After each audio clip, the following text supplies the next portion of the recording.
guys, and welcome back to Lisa Loves. It's been a little while since I've done a video, not that long actually, but longer than usual for me. Like I said, I'm cutting down my videos, but I have two probably coming for you today, the second one of which will probably be a long one. I've stopped, you've probably noticed, doing the weekly reviews or weekly catch-ups. I'm going to tell you everything I watched in the month of January, so I'm going to start doing that from now on, what I've watched in a particular month. But first of all, today I am going to be doing the Unbreakable Trilogy tag. This was started by Mick Rock Movie Reviews, who I will link in the comments in the description below. I've also watched a couple of other people do this. Adam Paul Beaumont has done it, and Screen Stars has done this one as well. So wanting to get this one spread about a bit, you obviously need to have seen Unbreakable, Split and Glass to do this. And obviously I will warn you before, if you're watching this and you haven't seen Glass, don't watch this tag because there are spoilers for all three movies in this tag. So that's my warning out there. So let's start. There are 6 questions, and number 1 is, besides the Beast, who is the most intimidating personality from Kevin's head?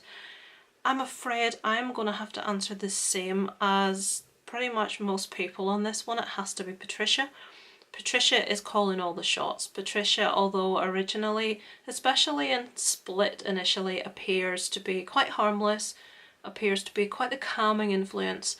As Split goes on and as we see her in Glass, she is orchestrating an awful lot of the negative influence in Kevin's head. So that Patricia for me. Number 2, which movie of the 3 landed the most impact with their ending? This is really difficult for me because Unbreakable is one of my favourite movies. I love it. It just spoke to me in a big way. I just love the movie. Although it can be argued that Glass, the ending of Glass, is probably the most shocking ending. And I am in the minority of actually liking the ending and liking what they did, which I thought was quite brave. They could have made a cash cow of this franchise, and they didn't. And I respect Shyamalan for that decision. But I'm gonna have to go with Unbreakable. I didn't actually see coming what Mr. Glass had done to find David Dunne. Didn't occur to me at all, but just for me, and I think this will come into effect in a later question, so I'll not go into it too much, the impact that Mr. Glass's monologue has on me at the end will always have on me, no matter how many times I see it. I'll go into detail later, so I'm going to say Unbreakable. I just love that movie. Number 3, when you think of Unbreakable, what is the first memorable scene that comes to mind? Right, most people for this so far has said this scene at the breakfast table where David Dunne is very quietly telling his son that he actually is a superhero. He's showing him the article in the newspaper and he's, shh, don't tell anyone. And that's an awesome scene. I love that scene. As has already been said by Aaron from Screen Stars, the acting chops in that scene where no words are exchanged between Bruce Willis and his son, whose name, sorry, I have forgotten. Just the acting that passes between them in that scene is beautiful. But I'm wasting your time because I'm not going to pick that ending. I am going to choose what I have already talked about. When someone says to me Unbreakable, the first thing that always comes to my head is Mr. Glass's monologue, where he talks about not being a mistake, where he says now that he knows who David is, he knows who he is, and he ends it with, they called me Mr. Glass. But then he says something like, we did it for the kids, or something like, I wish they'd taken that line out, but, oh, they called me Mr. Glass. It just gives me shivers. I've spoken before on, if you've watched my videos, I've spoken before about movies that provoke a physical, emotion's the wrong word, physical reaction. I had that at the end of the first Saw movie, obviously with the big twist spoiler at the end there. I didn't see it coming at all, and I had a physical reaction to that scene. It's the same for me when I watch Unbreakable. Every single time that Mr. Glass gives that monologue, it brings tears to my eyes. I just think it's, sorry, I probably can't see that, it's a hair. It's just beautiful. I love it. It's just an incredible piece of acting, and the score, Oh my life, it has to be mentioned. The score on Unbreakable. When I hear that score, I instantly recognise it. And for me in movies, there's only a few movies that that's the case for. And Braveheart, I've got the soundtrack for. I adore it. And obviously the Star Wars movies, we know that a mile off. Halloween has got a very, very powerful theme. But the Unbreakable theme, anyone that's seen Split, when we got the surprise at the end of Split, when they tied the two movies together, the music came in first before we saw David Dunne. And I'm watching Split and I'm thinking, why are they playing Unbreakable music at the end of Split before David Dunne was shown? And for me to recognise a score is something, because I don't tend to unless it blows me away. But during that speech by Samuel L. Jackson, Mr. Glass, that score is playing at its most powerful section in the background. Oh my god, go watch that. Go Google, go look up, remind yourself of Mr. Glass's monologue in Unbreakable and just watch that beautiful piece of acting. It's a masterclass, it really is. Number 4, I'm waffling. If you had the power and ability to erase all but leaving one personality inside Kevin's head, which one would it be and why? That's very easy, and I would expect most people will give the same answer to this, and it will be Kevin Wendell Crumb.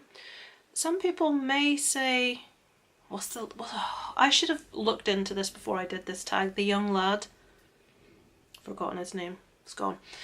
Some people may say that, but then he would perpetually be a child, because we know that personality never grows up. So it's going to be Kevin for me, because he's a tortured soul. He's had a horrible life. He just wants to be without any influence from those other personalities. He seems to be a really nice person. And the scene in Glass near the end of the movie where you'll get to know about me. I should look up characters' names before I start to speak. Where the young girl that was in Split, that's also in Glass, comes forward, he trusts her, and she comes forward to try and talk to him. And we actually see Kevin without any interaction from anywhere else. And he just seems like such a beautiful person, and just a really, really innocent, beautiful soul, that I would love to see Kevin just get a break. Just take away all that baggage and leave him to his own devices. My memory sucks. 5. Out of the 3 characters, if you wanted to be one of them for just a day, which one would you choose to be and why? Right, I thought about this one, and I'm really torn between, and you'll think this is a bit odd, I'm torn between David Dunne and Mr. Glass. You probably think it's odd to pick Mr. Glass, given that he's so ill, and obviously the brittle bone disease, he's in the wheelchair. That mind, what could you achieve within a day? What insights could you achieve with that mind? Could you set yourself up going forward for life, using that brain of yours to just come up with some complex, devious master plan?